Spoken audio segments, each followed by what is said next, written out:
नमस्कार, आप देख रहल बानी बीएस रिकॉर्ड भोजपुरी न्यूज। तो आप लोगन से हम बता देल चाहतनी दोस्तों कि आज दूगो खबर बा जौन की जबरदस्त खबर बा धनंजय धड़कन से रिलेटेड। तो लोगन वीडियो के अच्छा से देखी और प्यार दुलार आशीर्वाद दी।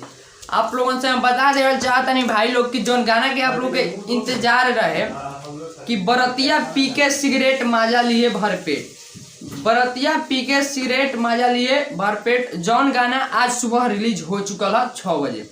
क्या कि बहुत सारा लोग कहते रहे कि धनंजय धड़कन के गाना हमने के 16 तारीख के न्यूज बनैले रही जा कि हाँ 17 के गाना आई, तो भाई 17 के गाना ना आ पाए टेक्निकल कुछ इशू के कारण।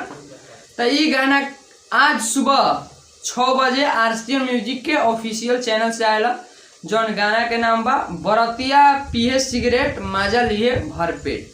और आप लोगों से हम एक और बात बता देना चाहता नहीं भाई लोग कि एगो और धनंजय धड़कन के वीडियो सॉन्ग बहुत ही ब्लास्ट सॉन्ग जौन की आप लोग देखो तो बहुत अच्छा लगी। जौन गाना के नाम बा कि गाना के नाम बा मिस्टेक करा था नहीं गाना बस बता रहा बनी आप लोग के, लेकिन वो गाना रिलीज वाला सोनोटोन मस्ती से एगो सोनोटोन मस्ती चैनल बा, वो चैनल से धनंजय धड़कन के वीडियो सॉन्ग रिलीज वाला जौन की गाना के नाम बा कि दिल ना लगई है, इसी टाइप के कुछ करके नाम बा मिस्टेक करता नहीं ना बता सकता नहीं भाई लोग क्या याद नहीं किया पावत अभी। लेकिन सोनोटोन मस्ती से वीडियो सॉन्ग रिलीज भैला जौन गाना जबरदस्त बा, वीडियो देखनी अच्छा लागल हमके। तो हम कहल चाहब कि लोगन सोनोटोन मस्ती से एगो वीडियो सॉन्ग धनंजय धड़कन के रिलीज भैला वो गाना के आप लोग जाके देखी।